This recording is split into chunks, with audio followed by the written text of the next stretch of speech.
Oke, perkenalkan, saya Alfonso Sarlitia dan Madu Distira dengan NIM 12022233363 dari kelas SI 4602 untuk menjawab pertanyaan yang ada pada tugas 1 data mining. Lanjut saja. Nah, yang pertama ini pengertian data mining. Data mining itu sebagai multiple disiplin. Jadi data mining berfungsi sebagai integrasi dari berbagai disiplin ilmu yang bekerja sama yang bekerja bersama-sama untuk memungkinkan analisa data yang lebih unggul atau lebih canggih. Teknologi database atau database teknologi memungkinkan penyimpanan data dan manajemen data yang lebih efisien. Lalu, statistik menyediakan alat analisis data. Lalu selanjutnya, machine learning itu digunakan untuk menemukan pola-pola pada data, jadi sehingga eh, dapat menggali informasi yang ada pada data. Lalu selanjutnya NPL atau Natural Language Processing NLP maksudnya itu menangani teks yang tidak terstruktur atau teks yang tidak tidak teratur lah ya. Lalu kecerdasan buatan atau AI Artificial Intelligence itu mengoptimalkan pengambilan keputusan berdasarkan hasil data mining. Jadi kolaborasi dari beberapa ilmu disiplin atau multiple disiplin ini membuat data mining mampu mengekstraksi informasi yang berharga dari data yang besar dan kompleks secara lebih efisien dan dapat menguras apa eh, tidak menggunakan banyak cost atau banyak waktu dan banyak waktu untuk mendapatkan sesuatu dari sebuah data yang sangat besar. Jadi ini sangat membantu. Lalu selanjutnya eh, pengertian data mining dalam evolusi dari teknologi informasi. Dalam teknologi database itu awalnya database cuma untuk merancang dan mengelola data yang besar secara efisien. Lalu makin berjalannya waktu eh, berkembang menuju kebutuhan analitik basis data yang bertransformasi untuk mendukung data mining dengan kemampuan untuk mengekstraksi pola dan wawasan dari data yang kompleks dan berukuran besar. Jadi database sendiri itu semakin hari semakin berkembang dengan meningkatnya juga kebutuhan dari data mining. Sebagai contoh, dulu database itu hanya digunakan secara praktikal itu sebagai menyimpan data dan mengolah data. Lalu sekarang juga bisa untuk digunakan untuk mengekstrak pola dan eh, dari data yang berukuran besar dan kompleks. Jadi seperti itu. Lalu AI atau Artificial Intelligence atau bahasa Indonesia kecerdasan buatan.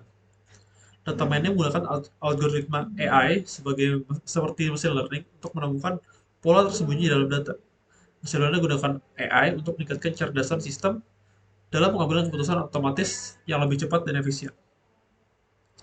Jadi semakin berkembangnya zaman, AI ini semakin lebih demanding dalam pelatihannya. Jadi dalam data mining, AI dapat membantu kita dalam mengolah pola-pola yang ada, menemukan pola-pola tersembunyi, menurut saya. Dan AI juga bisa meningkatkan kecerdasannya sendiri untuk mengambil keputusan yang lebih cepat dan efisien, yang dapat meningkatkan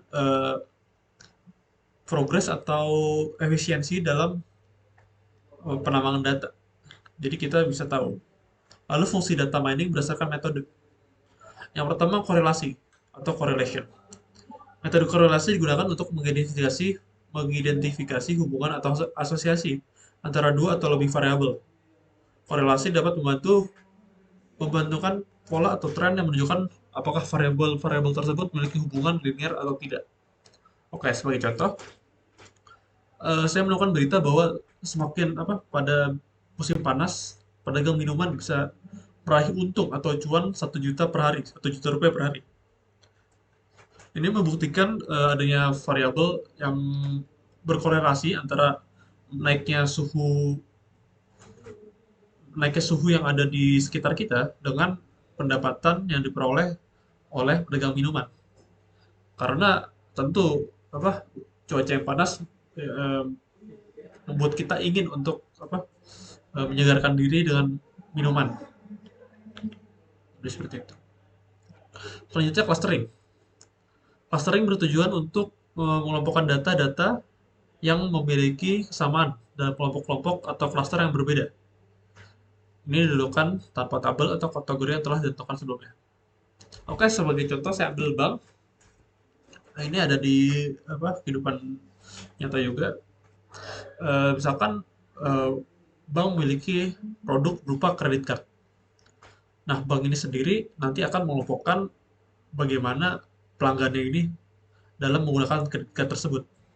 Sebagai contoh, ada kredit card yang digunakan sampai untuk berbelanja eh, barang-barang branded atau hanya untuk kebutuhan sehari-hari, atau ada juga yang jarang digunakan.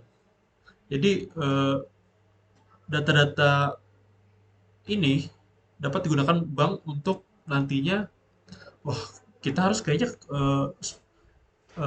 masarin produk kita nih kemana ya? Nah, kita bisa cari target yang sesuai untuk produk yang diluncurkan dari bank dengan data yang digunakan, maksud saya data pelanggan yang menggunakan produk bank sebelumnya. Misalkan jika banyak orang yang menggunakan eh, kredit card untuk makan misalkan, jadi mungkin kita selanjutnya akan promosi atau melakukan pemasaran dalam bentuk kerjasama dengan outlet-outlet makanan yang ada, misalkan dalam food court atau dalam eh, etalase-etalase makanan yang ada. Lalu selanjutnya regression atau regresi. Regresi digunakan untuk memprediksi nilai numerik berdasarkan hubungan antara variabel independen dan variabel dependen. Regresi sering digunakan dalam prediksi dan analisis tren. Nah, sebagai contoh, eh, saya menggunakan saham dan eh, harga rumah. Tentu ada variabel dependen. Contohnya harga sebelumnya. Rumah itu misalkan untuk penentuan harga rumah. Harga sebelumnya berapa? Jadi tidak terlalu di luar jangkauan lah untuk daerah daerah rumahnya gitu. Kalau daerah rumahnya misalkan masih di bawah 1 M, kalau rumahnya sama seperti yang lain tapi harga di atas 1 M, kan juga sulit untuk menjual gitu. Lalu juga ada variabel-variabel historis, misalkan eh, saham itu seperti ada variabel lain seperti bagaimana perusahaan bekerja, bagaimana dapat meningkatkan pendapatan atau bagaimana eh, belakangan tahun terakhir. Nah, itu kan ada beberapa variabel yang dapat memprediksi, wah ini misalkan saham ini nanti akan stabil pada bulan sekian. Itu kan dilihat dari historisnya dia. Bagaimana mereka mengelola perusahaan dengan baik atau tidak, bagaimana cara mereka recover dari keterpurukan atau tidak, dan seterusnya. Lanjut selanjutnya klasifikasi atau classification. Klasifikasi adalah teknik yang digunakan untuk mengklasifikasikan data ke dalam kategori atau kelas yang telah ditentukan sebelumnya, berdasarkan fitur yang ada dalam data. Ini sering digunakan untuk membuat keputusan atau memprediksi kategori. Oke, saya ambil contoh dalam bidang medis. Dalam bidang medis itu kan ada tuh orang yang diukur tingkat kadar gula atau kadar gulanya.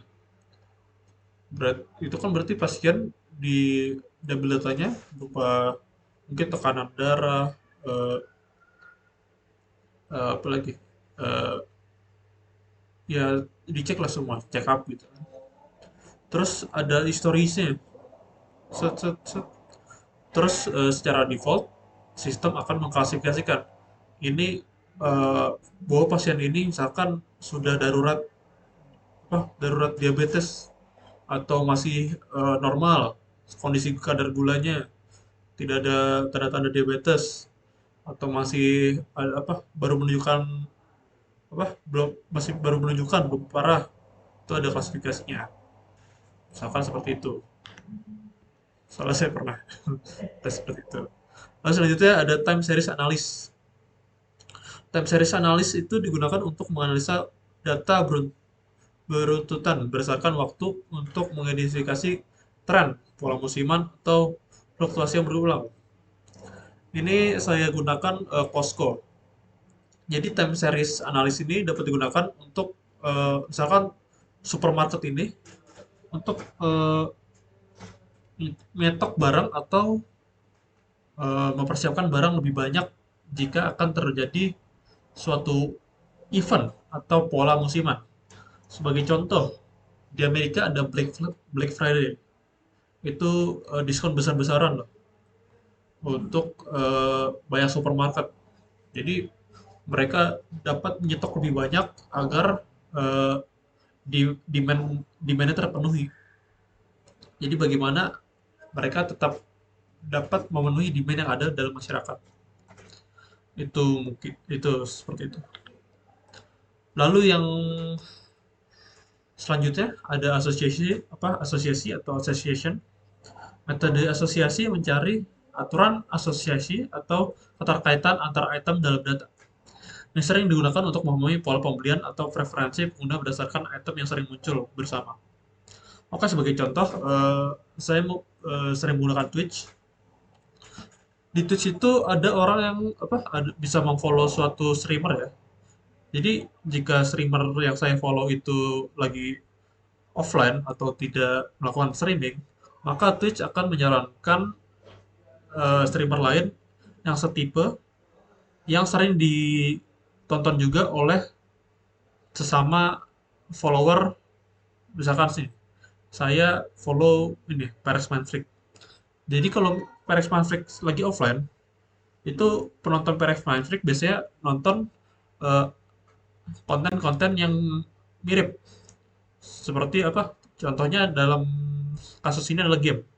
Jadi dalam konten game yang sama, yang dilakukan oleh konten kreator lain. Contohnya Ruth dan Juna yang direkomendasikan oleh Twitch. Contoh lainnya asosiasi. Misalkan misalkan saya tadi mencari laptop di e-commerce. Terus di e-commerce tuh ada pilihan di bawahnya. Pembeli laptop ini juga membeli eh, tas laptop ini. Itu termasuk asosiasi, di mana ada keterkaitan antara keduanya. Lalu selanjutnya, pentingnya data mining dalam business intelligence.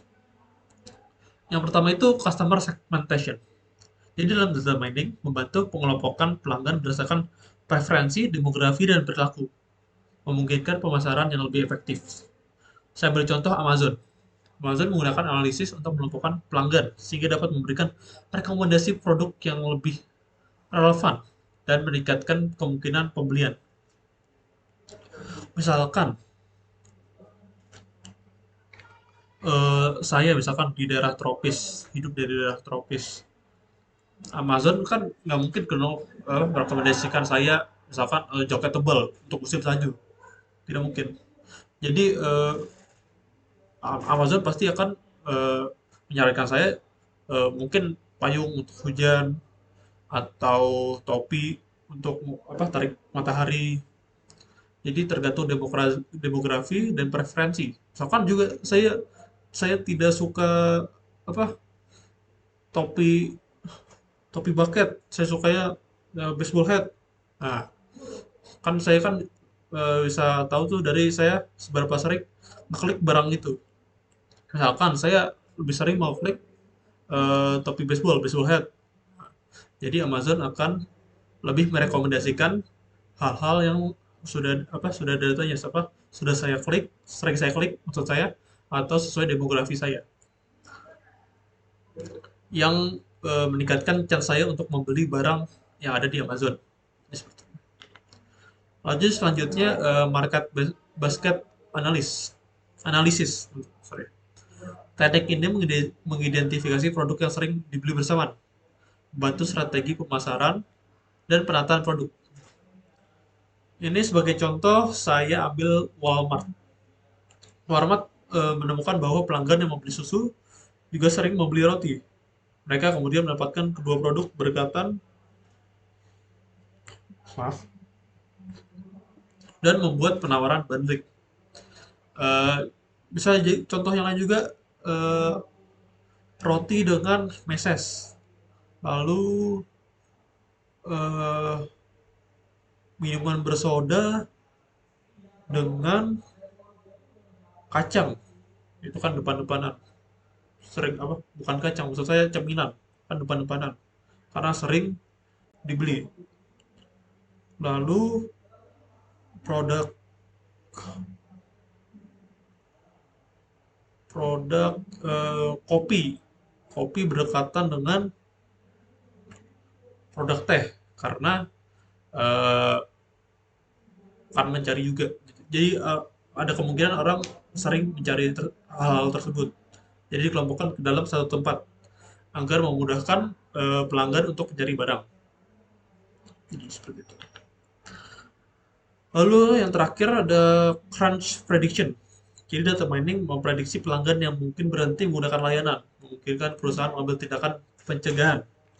Nah, sebagai contoh, saya pengguna IndiHome. Jadi IndiHome tuh kayak eh, kan kita kan juga sering komplain atau sering trouble dengan koneksi yang ada gitu kan. Jadi IndiHome juga misalkan saya terlalu sering nelpon counter apa customer service-nya atau terlalu sering komplain. Nah, itu ada kemungkinan IndiHome akan menawarkan diskon atau bonus-bonus yang bisa diberikan IndiHome untuk kedepannya atau bulan selanjutnya agar saya sebagai pelanggan tetap menggunakan IndiHome. Sebagai contoh, pemotongan harga di bulan selanjutnya itu bisa dilakukan untuk menjaga pelanggan agar tetap agar tidak keluar dari layanan kita. Jadi sekian dari presentasi penjelasan dari jawaban tugas week 1. Sekian, terima kasih.